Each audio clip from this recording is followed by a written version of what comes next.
We're your hosts, Aaron Bacus and Jason Kindler. We like to sit down with our guests to hear their journey, their challenges, and how they impact the local community. So grab a seat, tune in, and let's get inspired by Jacksonville's everyday workforce. Welcome to Hometown Jax. Man, I'm excited about this one. My friend Tony coming in. Tony Capozzi, thank you for being here, man. Yeah, I appreciate that. Yeah, absolutely. On the podcast, and I'm excited about this episode because it's a topic that a lot of us want to know more about, and we're all proud of our veterans. Tony is a veteran and also in the reserve right now, right? Yep. Do you call yourself a veteran while you're in the reserve, or you're not a veteran yet? You can. Yes. You can. Yeah, I just call myself a reservist now. Okay, so you could be a veteran when you're in the active duty. Absolutely. It's more of an adjective, right? Yep. Okay, well, we're proud of our veterans, and I'm dying to hear your journey on where you started, how you decided to get into it, what you've done, what you've seen. Some really cool questions I have for you that might not sound the most intelligent because I'm not a military guy, even though my haircut looks like it. But I'm dying to know. So, Yeah. do you have a family history in the military? So I do a little bit, but not Okay. a direct family history, if you will. Like, I didn't really grow up with it as Okay. an influence. Okay. I just heard some stories about some of my great uncles, Okay. that were in World War II. One was Okay. actually a tanker. One of my uncles was actually a prisoner of war in Korea. Oh, wow. Yeah, and so So you've talked to him, like he's told Yeah. you about his experience? Well, I haven't really talked to him directly about Okay, it. It's just okay. kind of been secondhand through Yeah, through my pap. But, Right. he's in a book, and I can't recall the book. Right. Now, but he's a little bit of his story is in there. So Okay. it's Frank Petticone. Okay. So Very neat. So Yep. you had some in your history, but no, like, my dad went into it, so I'm going into it. No. no, none of that. So yeah, I just didn't really grow up with that as an influence. I always admired it Yes. as a kid. When if you would ask me what I was going to do when Yeah. I was probably 5 years old, my cousin would have told you he was going to be a dentist, and he's actually a dentist right now. Oh, that's And good. He knew right out of the gate. He knew pretty early. Yeah. And I always was drawn to that, as most kids are. But I end up having an opportunity to do it. So I know you were a famous baseball player. Yeah. So that started what, before high school or in high school or what? Well, famous is a stretch. But I played. My dad was a baseball player in college. Okay. And when he graduated, well, back up a little bit. My parents got married when they were in college. Okay. And I was actually born across from a baseball field. So it was the hospital, and then the baseball field you could see from the window. It was destined. I thought you were going to say you were born on the baseball field. So that's another story. No, that's another story. But so I was destined for it, I guess. I was, my dad and my mom played beer league softball. Okay. Together. Okay. They played co-ed teams. So I was around that. Yes. Anytime I got to do that. But my dad also coached. Okay. So I was constantly around it. My pap was big into it. When my pap is my grandfather, my dad's side. So was the military in mind before the baseball really ramped up in high school? No, I always thought my path was, going to be like my dad's, Yeah. It's like you put yourself in a position through hard work to get a scholarship, and you get ideally, I want to come down south. If I had an opportunity to play like UNF, I would have been all in. Yeah. But at the time, that was my goal from probably 9th grade. Okay. That's where I locked in. I didn't play any other sports after that. And what position were you? I was a shortstop in high school. Okay. And I played mostly second base in college. Okay. But I hopped over to shortstop for 1 year because of some. Now, did you get a scholarship to West Point? So or how did that work? So how that actually and works? was that your only choice, main choice, lots of choices, or what? So I had a few choices. One of them, Methodist University in North Carolina. One of them, Western Carolina University. Yep. Some of these doors started shutting a little bit. Right. And then Duquesne University was where I was going to go. Okay. A lot of my buddies, I played ball with those guys. Right. And so I was excited to get in. But then I had an opportunity to visit West Point. Yes. So I checked that out. And just the quality of guys, and they were just pushing each other, and and just that team. That's why I want to be. Well, that's a big leap, though, from looking at normal colleges playing ball and then playing ball at West Point. I mean, that's like, okay, I'm committed. I got to go in the middle. It's not just a 4-year run. Well, it is so. One of the things that they talk about, and you'll see it now, is that could attend there. You don't have to play a sport technically. Although they say every cadet's an athlete. That's one of the things they say. Right. But you could be there for 2 years and then leave before the first class of your junior year. To opt out of your commitment. Mm-hmm. Interesting. Yeah. As soon as you commit to that, they call it affirmation day, I think. Yeah. I don't remember. But as soon as you commit to that, then if you get in trouble, you might be getting the ticket to, at the time we were deploying all the time. Right. If you get in trouble to the extent where you get kicked out, you're now a specialist in the Army. You're no longer a cadet on the path to be a second lieutenant. Okay. You go into the Army, and usually they pick, from what we were told and what I've seen, they pick the first deploying unit that they can find. Right. That's where you're going. Well, explain that to me though. So you go to West Point. Now West Point's in upstate New York. Yep. Cold there? No, not upstate New York. It's north of New York City, about an hour and 15-minute train ride. Okay. Mm-hmm. Typically pretty cold. Just south of Poughkeepsie. Oh yeah. Okay. Yeah. Yeah, off of the Hudson River. So if you're going to West Point, your career path is an officer. Mm-hmm. Right? Yep. So explain to me what the difference between an officer is really and regular enlisted, and like how that terminology works. Yeah, so you take from a standpoint of responsibility, you take a different oath. Okay. So there's a different oath, and I'm going off the cuff here. I don't have it in front of me, but there's a different oath to uphold the Constitution. Right, and obey the officers appointed over you, or no, that obey the President of the United States. Okay. Right, and really, let me back that up. You are taking an oath to the Constitution. First of all. That's what it is, and then for an enlisted, and then a non-commissioned officer, which is a promoted enlisted, service member, they are taking an oath to uphold the orders of the officers appointed over them. Interesting. Basically. Right. So, but as an officer, a commissioned officer. You act on behalf of the executive branch, basically. And so you have a certain responsibility to... So it's all like hierarchies being established right out of the gate. Mm-hmm. It doesn't necessarily mean that you may or may not see action, because enlisted and officers see action, right? Yeah, That's the same thing. Mm-hmm. Okay. Yeah, it has nothing to do with that. It has to do with chain of command, level of responsibility, who's got the authority, right? So how was the 4 years at West Point? Was it a blur? Really hard? It was an absolute blur. I look back and try to remember some things. I was nose down, just trying to stay afloat with grades. Yeah. And then playing a Division I sport there. Yeah. It was demanding. Plus your military duties. Yeah. On top of that. Yeah. Not a lot of sleeping in, huh? No. Man, I think sleeping in was 6:15. Yeah, right. Exactly. Then, 6:15 in the morning. I was sleeping in, and even on the weekend, whenever the football teams went in the fall, football teams playing, there's a parade. Yeah. If it's a home game, right? There's a parade there, and they're starting that, and they're rattling their stuff. The drums are getting ready. All the band's getting ready. So it's loud. Everything's loud. Yeah, yes. Loud. So like I'm thinking like does your room have to be spick and span? Your clothes have to be perfect. Your bed has to be perfect. Like all that's true, right? Actually, yes, there's a couple different ways they want you to make your bed. Okay. They tell you, but there's this thing called a green girl. Okay. I think I might still have it. That's what I like here. The inside information's coming out. The green girl is a comforter. It's like a green comforter. Yeah. And at the time, I think that obviously got the name because women didn't go. It was an all-men academy. Right. It had been there for a while. I don't even know where that came from. But so you go back to athletics. This is another insider thing. Yeah. There's core squatters, which are NCAA Division I players. Okay. You could football, baseball, basketball, lacrosse, which they have a good team too. Right. And then you have the sluggos. Okay.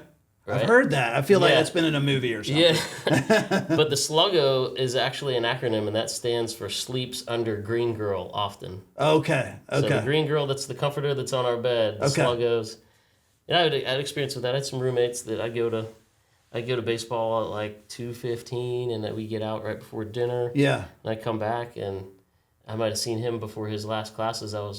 He came back after his last class. I'd come back after baseball, after dinner. Yeah, still in the same spot. Yeah. Down sleeping. So they got to do a little bit more sleeping than the athletes. Yeah, I mean, it depends. You can get into different clubs. There's an enormous amount of clubs. Right. There's I mean, you name it, really. There's combat weapons team. Right. You might be interested in that. It's a lot of the Delta Force guys, some of the SWAT team guys that get cross-trained from people all over the place. Now, do you go and, like, if you go to West Point and you're going to be an officer after 4 years, is there different types of officers that come out? Or are you all basically the same officer? No, you can, like I mentioned before, if I went to UNF and played baseball and wanted to go ROTC, I would be the same rank, same everything. Interesting. Second lieutenant. Okay.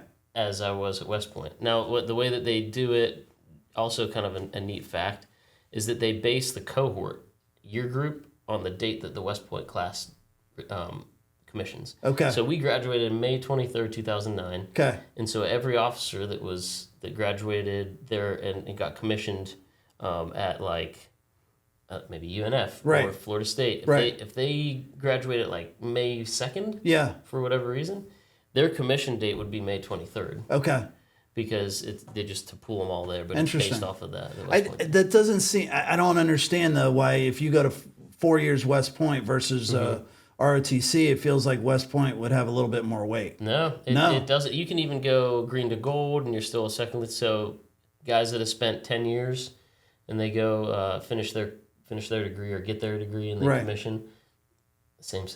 Okay. But what you get there is a certain level of like a network once you start going through the ranks and through your career. Right. And I think their goal really is not just to produce second lieutenants, but to produce leaders of the nation and general officers. Really. So what's the difference between a second lieutenant and a first lieutenant? I mean, how does that work? No, just the color of the bar really at that point. Okay. So you're answering to the first lieutenant is the second one. Not really. They're peers. Okay. They're peers.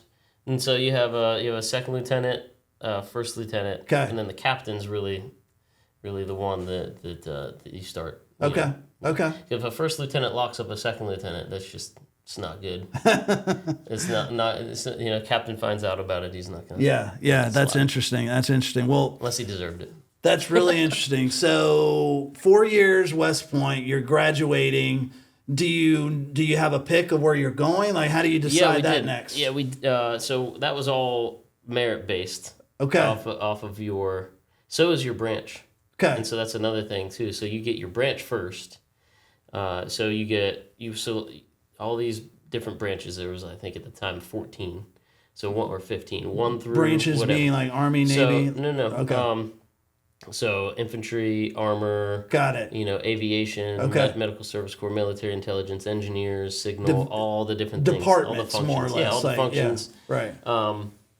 So you get to rank those from 1 to N, and then, based off of where you are class rank wise, you could also opt to bump yourself up higher. Yeah. To really get what you want. Right. You can trade, because when you graduate, you owe 5 active years. Okay. And 3 reserve years. Most other commissioning sources, it's 4 and 4. Okay. Right. So is that pretty much the same way it is today? Yeah. Interesting. And I traded my 3 years of reserve to active so that I can get armor. Okay. So you went 8 right out of the gate. You committed to 8. Yep, committed to 8. What drove you to armor, and what is armor? I'm assuming in a tank. In a tank, yeah. I actually wanted. I liked the cavalry mission set. Yes. And that's reconnaissance security stuff, and that's what I ended up doing through most of my career. My father-in-law calls me a tankless tanker. Okay. Because I never was on a tank. Okay. Right? Yeah. So on the basic course, you get to do that. You get to drive tanks. You get to shoot them. You get to do all that. Right. And then it depends on your unit, what platform they're on. Okay. And I had never been in a unit that was armor, so I was kind of on an island because of the armor guys. So there's an infantry and armor. Yeah. They kind of in the same division. They're both combat arms, and they're both largely going to be doing the majority of the work in a combat, like direct action fight, if you will. Okay. So there's always animosity there. Like rivalry. I get that. But the infantry guys look at me and they know I'm an armor guy, and the armor guys look at me. They're like, "You look like an infantryman," because all my badges and tabs and stuff. And I was on my own little island. Oh man, special from the beginning. No, not special. Not special. Just Yeah, not understood. Yes, right. So you graduate West Point, you say, I want armor, upgrade, and then you have 8 years. Yep. Okay, so take me step one. You literally graduate, you sign up for 8 years. Where do you go next? What do you do? So you can, based off of your report date for your basic officer leader course, you've got to eat some time. You got some leave you can do. 60 days of leave, I think, up to. Okay. And in preparation for your report date for your basic course. Okay. So if it's later than that, then they're going to send you to do something to eat that time up. Right. And so, like, I went, man, what did I do? So giving you a little time off after you graduate to Yeah. relax and everything, and 60 days, you got to report. It's time for action. Yep. Okay. Yep. And when you say basic training. No, it's not basic training because technically the commissioning source puts you through that in one way, shape, or form. Okay, So, okay. When you say that, it was West Point. So when I mentioned the branches, so infantry, armor, signal, all that, they have their own basic officer leader course, so you get sent to that. Okay. Yeah. So you go did from there. So you go from there, and then you graduate that. Okay. If you do well, and then you can go to some additional schools if it lines up with what you got going on. Right. The time when I graduated and the time that my cohort was doing this, everybody knew they were going to get deployed. It's just a matter of when. And so sometimes, you get to your unit and they'd be like, hey, congratulations, nobody's here. You're getting on a bird and you're going to meet your unit downrange and be prepared. You'll probably get a platoon. Interesting. Some guys they just came back. Right. And so you'd have a whole train up. Right. But it was as a mix. But you knew when you got to your unit, it's likely going to be probably like 12 months or less that you were going somewhere. And that was where kind of the state of affairs where the world was at that point. Yeah, I mean, right? we were still in Iraq and we were still in Afghanistan at the same time. Okay. So was that before we got Saddam, or was that was after? Was after. That was I think the New Dawn mission when we were right before the New Dawn mission. We were trying to pull all that stuff out of Iraq and give it to the Iraqis. Yeah. So you did that. So what? I'm trying to get to the point where you knew you were headed off to deployment. How did that? Where did that time frame go? There's a chart out there that you kind of get privy to. Yeah. That you can get based off of your access. You can get some awareness. But I knew a couple months after I got to my unit that you were headed out for sure. But I mean, I heard rumors before then. Yeah. But then you hear for sure that you're going. Pretty shortly after I got is it true that you want to, right? Yeah, I mean, most people want to. That was the most, at least on not the family side, but the work side. Yes, the most fulfilling time that I had as a combat platoon leader in the deployment. Mm-hmm. Okay, you get to focus on that. Like when you're back home. There's a lot of administrative distractions. Right. There's a lot of family requirements, which is good. But as far as the focus of the mission and fulfillment. Well, I would imagine, not being in the military, I assemble it to being in a fraternity for 4 years. You become very close with the guys. Is that kind of right? For sure. Yeah. Absolutely. You got my wife, as you know her, she was an Army brat, so all her life, all her childhood, she was moving everywhere. Right. So she had a bunch of people that she knew, and the military is often a family business, right? As a lot of people know. So there are generational folks that serve, and so a lot of the kids that she grew up with ended up serving themselves, and so we already had this ready-made network of people. Pretty much any place that we wanted to go, we could see some people that she hadn't seen in a while, and then just have a good time. So speaking of your wife, where did she fit in to the? Did you know her while you were in West Point? Yeah, we met Thanksgiving of my first year, which they call it senior year. They call it firstie, senior year. Senior year West Point. Mm-hmm. Okay. So we met in Carlisle when I was visiting family. She was visiting her family. Okay. That's how we met. Okay. And she always tells me that I don't tell the story right, so I'll let her tell. Well, yeah. Well, we don't need specifics. That obviously worked out. But yeah, that's where, and then we started dating. She was coming to the baseball games. You got to see some of that. So she was local to New York in that area? No, she wasn't actually. So traveled to come see. Statesboro, Georgia. Okay. And so, but in the beginning of the season, like right now, these northern teams will start coming down. I got you. So Okay. So it was a short drive. Okay. Ish. Some Okay. places. Yeah. Right. So you're doing that, and you're dating, and do you guys get married before you get deployed? We did. Okay. We ended up just made sense for a lot of young military couples that decide they want to get married. They just go to the courthouse and get justice of the peace. Right.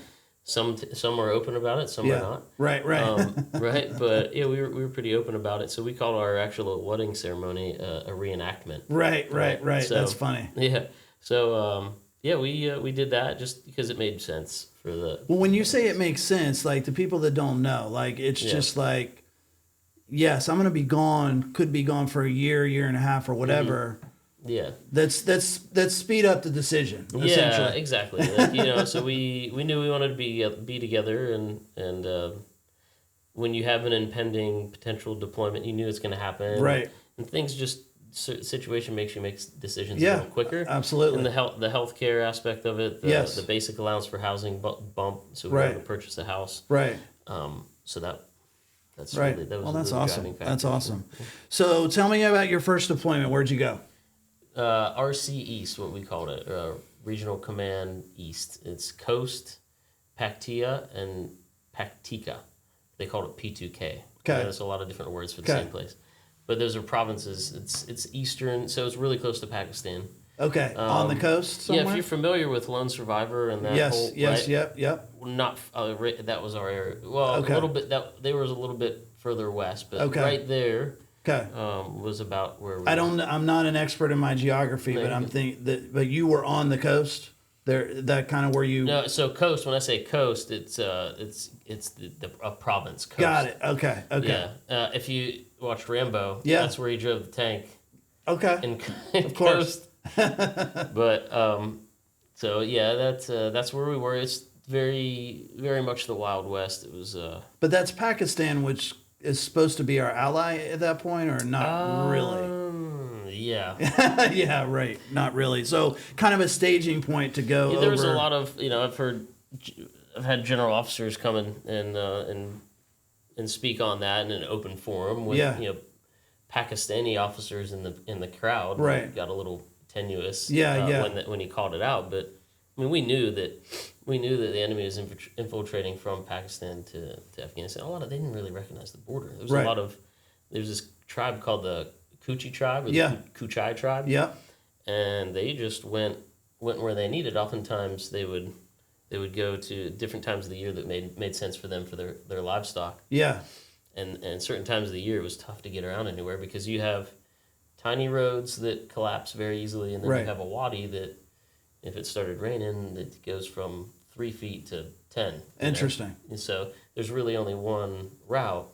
And so then the one route could be dangerous because everybody knows it's the one route. Yep. Right. Yep. So what? Let's talk about like what was your standard firearm? Did you have an M16? I mean, did you have a pistol? Like what did you have? At that time the M16s were largely phased out except for the Marines had them. Okay. We call them muskets. Okay. Right? So we had I use M16. That's the only thing I know. So we had M4s, and back then that was before they upgraded them to the fully automatic. Okay. They were fully automatic, I think, in Vietnam, and they brought them down to 3-round burst, and then they became fully automatic again recently. Okay. But that's the M4. Does it kind of look like an M16 though? It's just shorter. Okay. It's just shorter. Got and it. you can collapse the buttstock. Yeah. But yeah, M4 and a 9mm Beretta. Okay. That myself and my medic and I think my platoon sergeant, if we had one for him, would wear. Right. But I was in a lot of, our primary mission. Security was always important, but our primary mission was to help the people govern themselves. Right. And in retrospect, there'll probably be a lot of. I'm sure there has been a lot of writing about this, but I think we tried to overlay our way of doing things onto a place that had their own customs. Right. And it made it very difficult, but we gave it a shot. Really, the goal was there to hand it over to the Afghans and to make it a suitable place for security. Had set them up for success. So we had been training them for supply chain logistics, right, everything like that, not just tactics. Right. You know, how do you, if your Humvee breaks or whatever, how you get in that part? Right. Oftentimes it would take a while, and they didn't really have a process for that. So it wasn't just the combat missions; it was kind of holistic.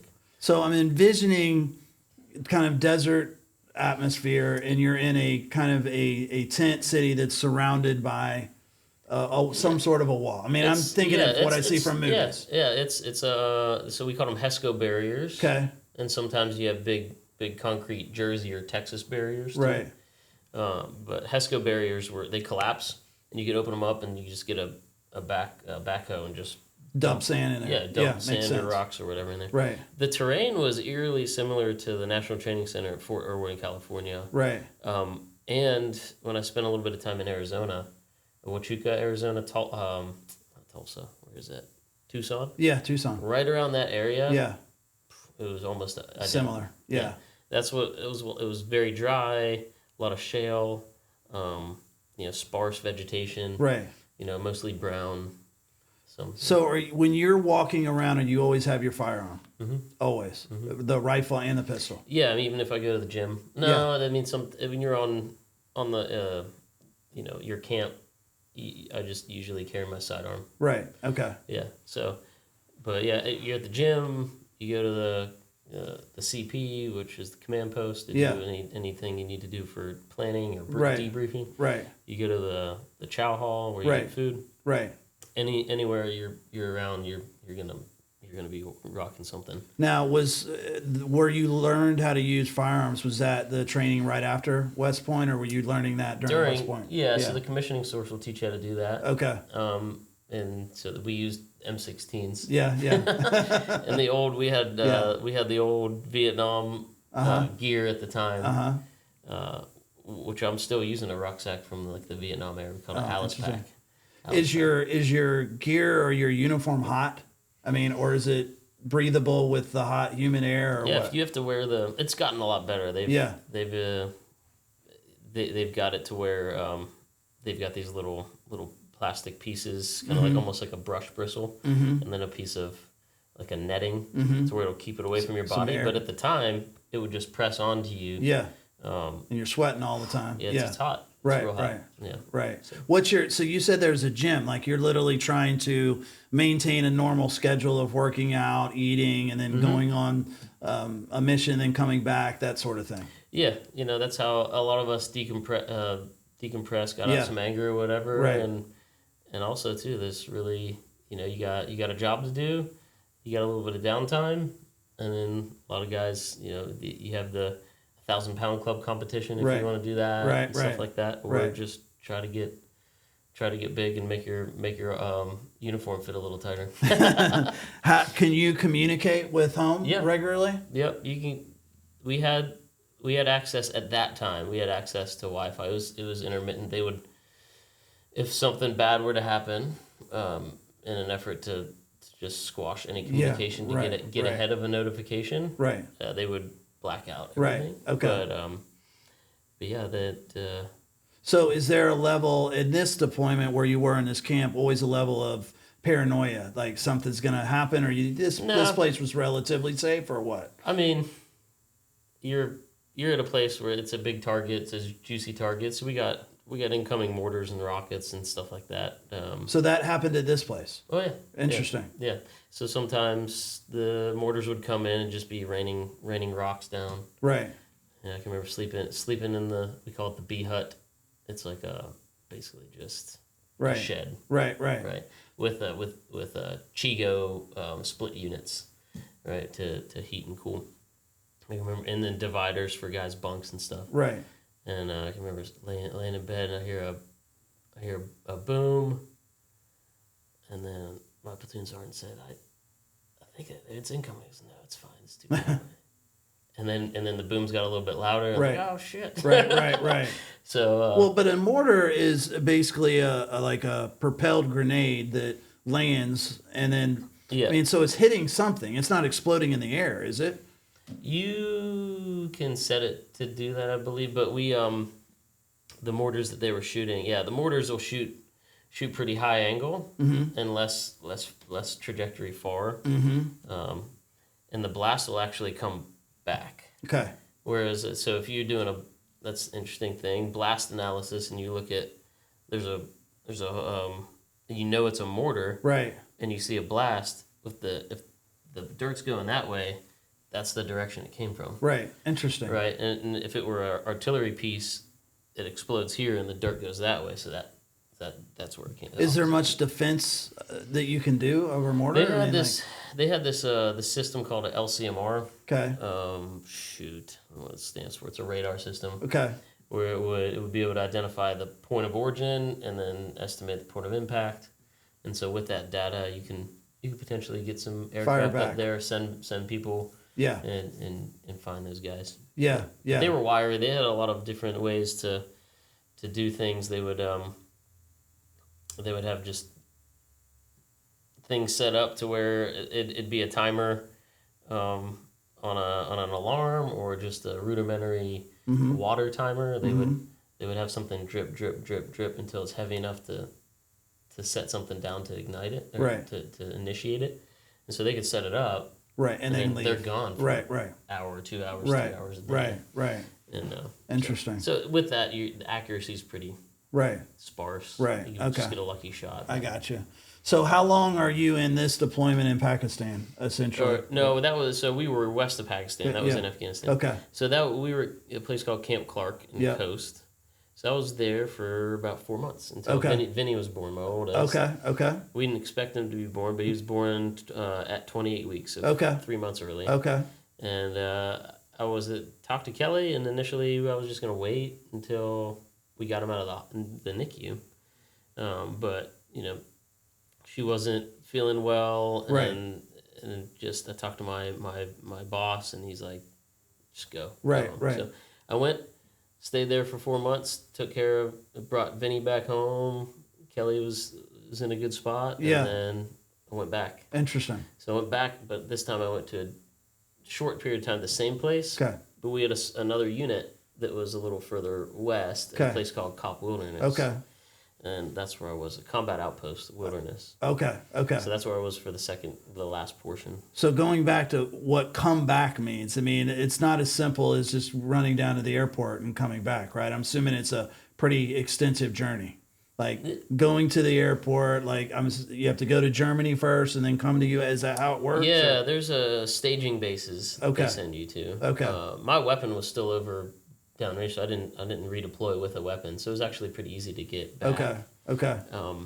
So I think I just took commercial air to somewhere, and then I went to Kyrgyzstan, which is the intermediate base, and then that's where they process you in, and then they get you on a flight to Bagram.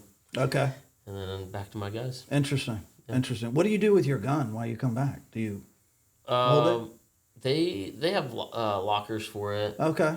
They have lockers for it. You leave it there. Is it pretty much assumed if you're having a child that you have the option to go back? Is that a pretty normal expectation? It's mission dependent. Right. But we try our best to get guys back. Right. We had, in my case, there was some backfill. There was a couple lieutenants that were able to backfill. So okay. Okay. So let's talk about the forward base that you went to next. So that was deeper into. That was really close to where actually Bin Laden, when they almost got him, he scooted right out of that area. Okay. And it's very close to Takagar, where the lone survivor happened. Okay. And so that was a place. That was a place we got indirect fire all the time. Interesting. It was right off of the road. Okay. It wasn't in an awesome spot. It was actually an old Soviet base. Okay. That we repurposed. Okay. I guess. So more height and awareness there than where you were before. Yeah, when I got in there, my first sergeant, I was the XO for this. So I was a platoon leader, and then I went home to take care of the kiddo and Kelly, and then I came back and went a little time in staff, and then I got an executive officer position, was the second in command. So we were in charge of Cop Wilderness and another one called Cop Dicey. Okay. A smaller one that was one platoon element plus. And how many people is that you're in charge of? Well, it's, about that time, it was about 150. Wow. 150 people, but it was. But are you taking the place of somebody who left, and then you fill in the charge? My job there was basically managing logistics, making sure that the base was running, make sure we got the things we need, the fuels coming in, the food's coming in, make sure personnel wise, all the widgets are accounted for, and stuff like that. Right. And so that was the primary. That's job. what's always amazed me about the military is they seem like the greatest planners and organizers like there ever is, just to strategically fill in the logistics of everything. Like that's where the professionals are separated right there. The logistics. That's a lot of combat arms guys aren't willing to admit it as much, but I see it now. Yeah, right. I got that. So you're at this base. So did you ever go out on a mission where you were? So we had to go up to Cop Dicey to go check on those guys and get what we call inventory. So property was everywhere. When you're in the middle of a fight, and you're constantly doing stuff, your guys are out there shooting up the bad guys. And sometimes accountability is great, and but organization sometimes goes to the wayside, and some of the items you don't need as much. Right.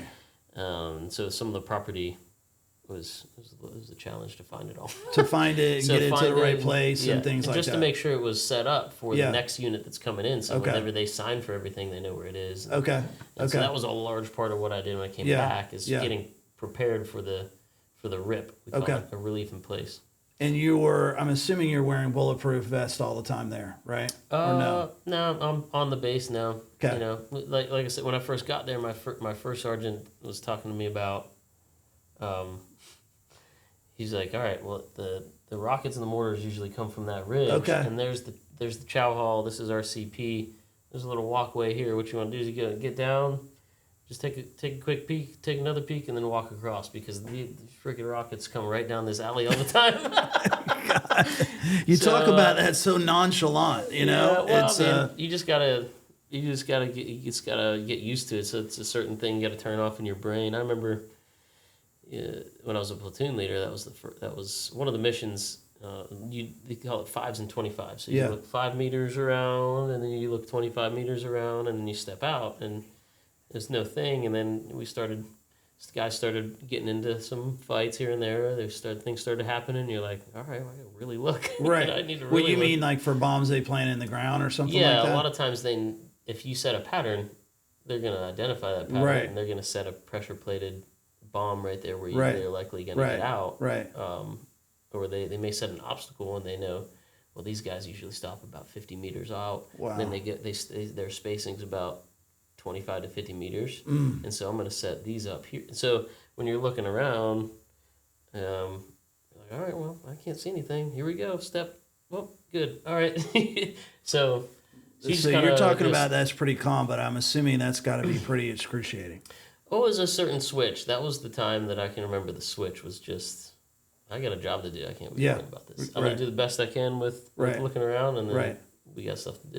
Yeah. If it's my time, it's my time. Right. And that's a lot of people. And there's a Band of Brothers scene, Lieutenant Spears. Have you seen I that? love Band of Brothers. So Lieutenant Spears comes out, and there's a lot of Hollywoodism in there, but I think they do a really good job. They did. Yeah. But he comes out, and the guys are in the foxhole, and they look a little scared, and he's looking at him. He's like, what's wrong? And he's like, how do you do it, or something? Whatever the exchange was, his response was, the problem is that you think you're still alive. You're dead. Right. You just got to accept it. I remember that. But how true that is. Interesting. Whether or not people have that thought, that clear thought or not, that's the mental shift that you have to make. Right. That's the mental shift that you have to make to get it. Wow. In a lot of cases. It's pretty heavy. Yeah. But, so you fired your arms at enemy.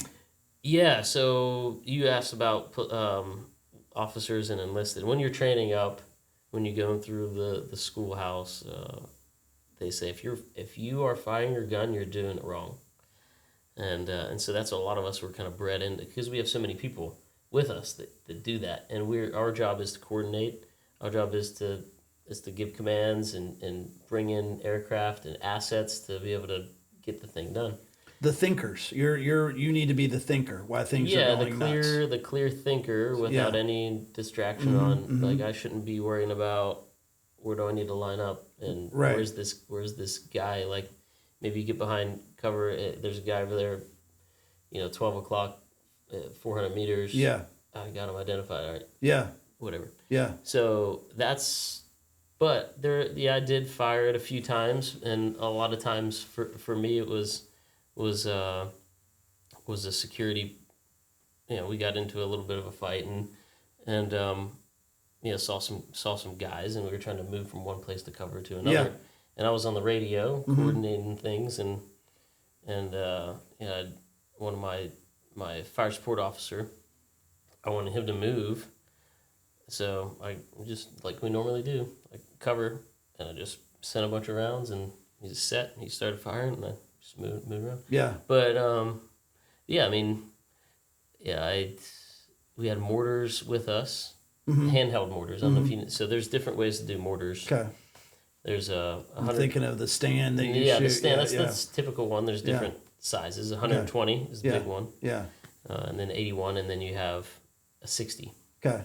So the 60 millimeter mortar can be used direct lay, they call it, or you can have a bipod. Okay. So because of the nature of we dismounted and all the things, and it was easier, we had a direct lay. And so you set it down, and you have a little thing. Yeah.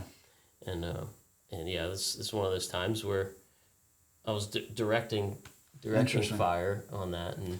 Now I understand. I don't know if you've ever listened to Sean Ryan. I don't know if you've heard of that. But I didn't even. He's got a podcast. I mean, he's ex-military, and his episodes go 3 hours. Now I understand why. With his military guys, man, you could I'm just eating it up. That guy has had a way more intense experience than this. I'm not even gonna even sniff him. Right. But a lot of those guys do. I got to play around and do some pretty fun stuff. But those guys were just badasses.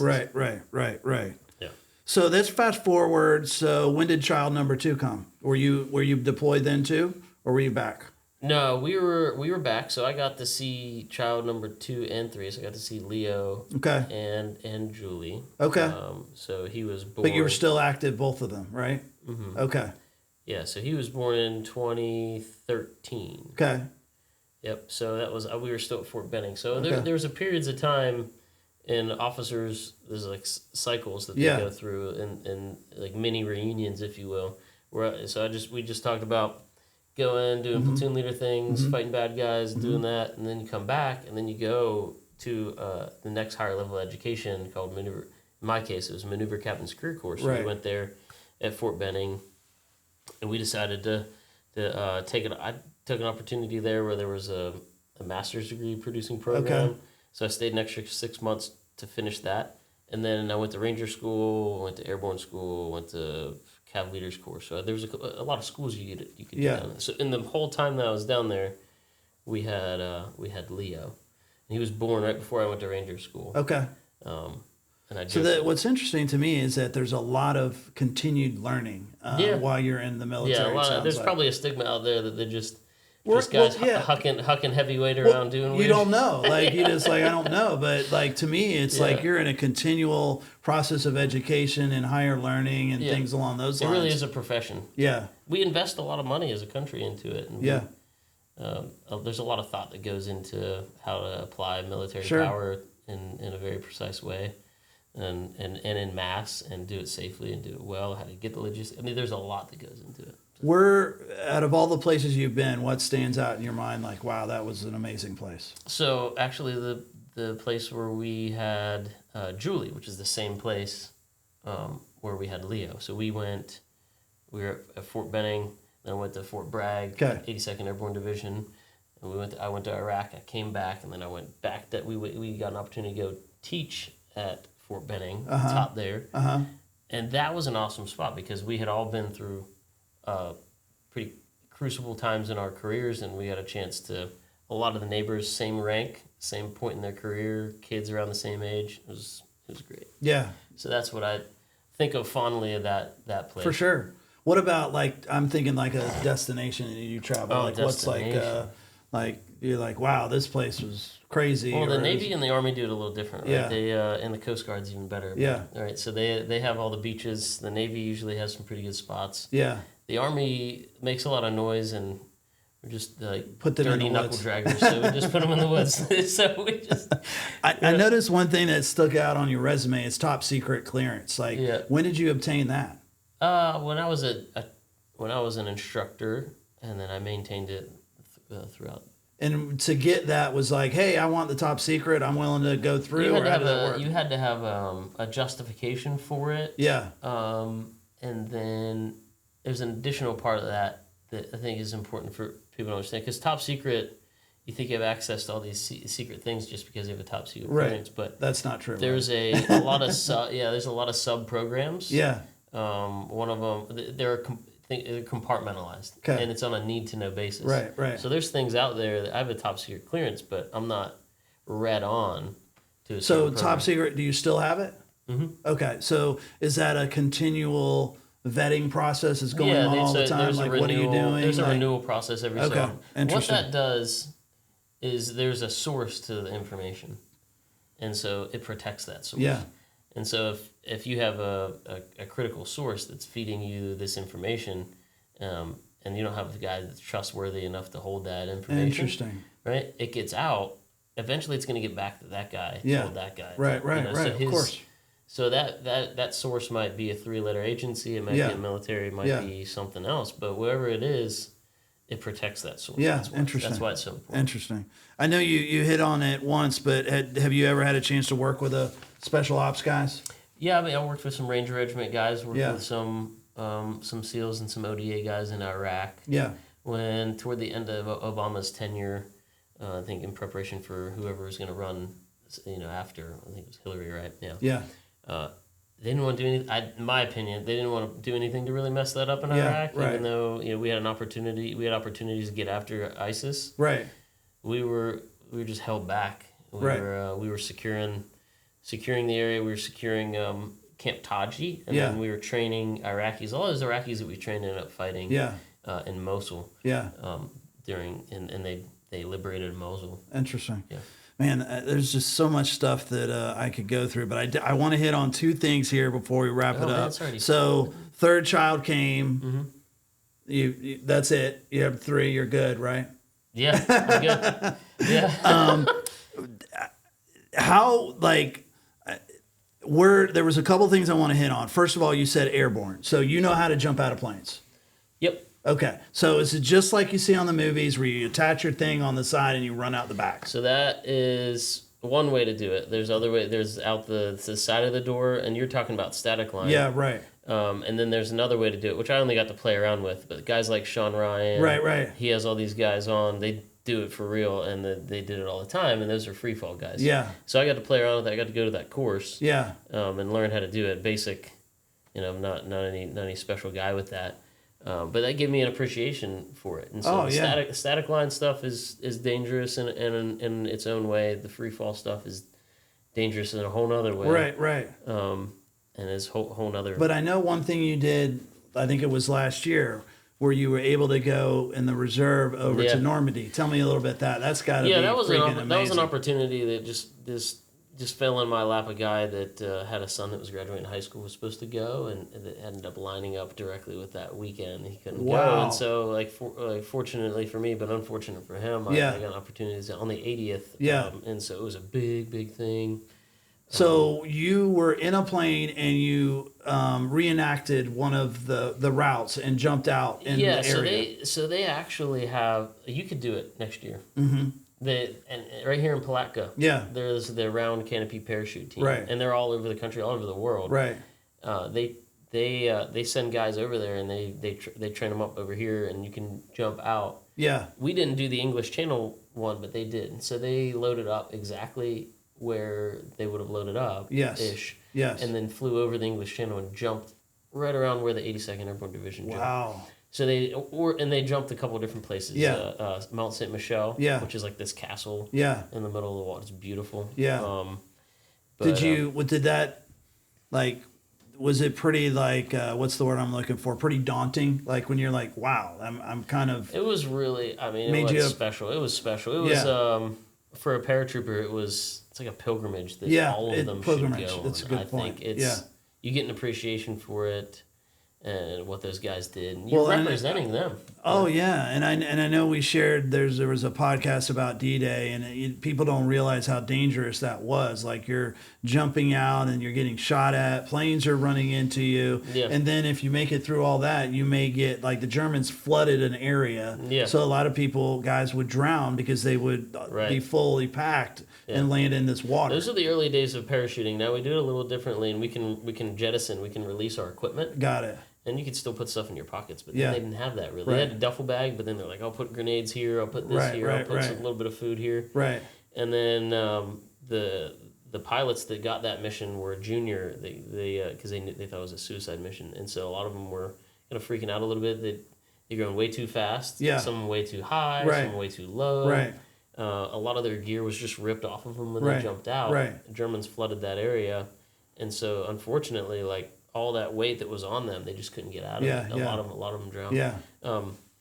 But it was pretty amazing. That was incredible. Yeah.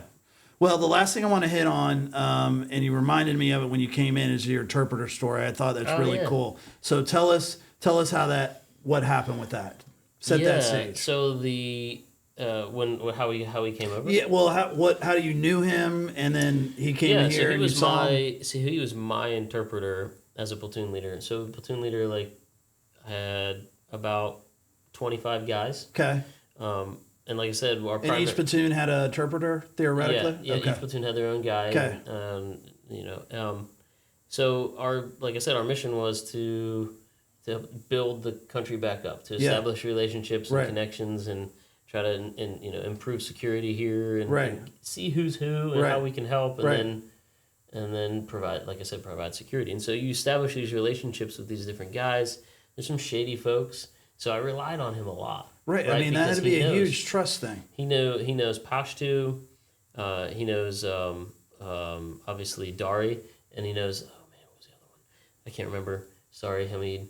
But I mean, the amount of trust I would think you would have to have, because he could be completely and us, right, and he and us, because he would have to go home every so often, and he intentionally dirtied his clothes, and he would, I would make sure the guys knew, like, don't say hi to him if you see him out there, right?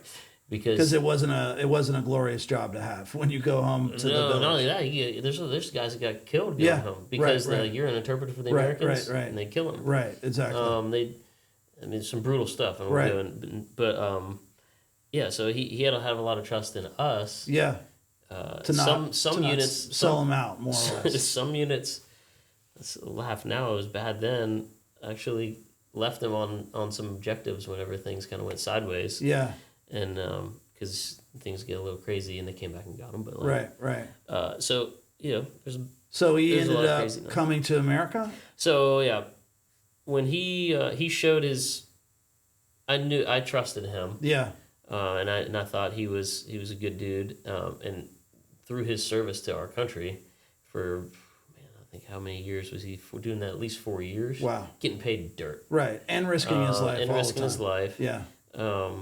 And so he asked if I could help him with a special immigrant visa. We had a discussion, and that was a process to get those guys over here that basically served our country. Right. And so I helped him get over, and he got his whole family over eventually. Oh, awesome. It was a little bit of... when you say helped him, you kind of sponsored him, help him with paperwork? Yeah, there's a whole process of paperwork, a little narrative, a little thing you have to write up, and some documents and stuff like that. And so interesting. Not me and several other people. I was just one of many that helped him out. But wow. He's great. He's doing great here. Yeah. In the United States. You said he had his flannel shirt on, so he's Americanized. He's a truck. So he owns a trucking business. Oh wow. Calls it Thunder Express. Okay. And he's doing really. Is he in local to Jacksonville? He's in Texas. Okay, great. Trying to get him over here. Yeah. Wow. Man, what a neat story, man. I could go on for hours here, Tony, and thank you for, talking about some sensitive things and also kind of explaining the military because, guys like me just have ultimate respect for our veterans that have done this and really just have a thirst for the details. And we could go on for hours. Yeah, lots more details. I'm sure that I goofed a couple of them up, but that's all right. Oh, man, it was great. Well, it was an honor, man. Yeah. Thank you for talking to me. Thanks, I appreciate it. Enjoyed Yeah. it. The Hometown Jax podcast is recorded and produced by First Coast Mortgage Funding, located in the heart of Jacksonville. Do you want to be our next guest? Visit our website at hometownjaxpodcast.com. We can't wait to hear your story.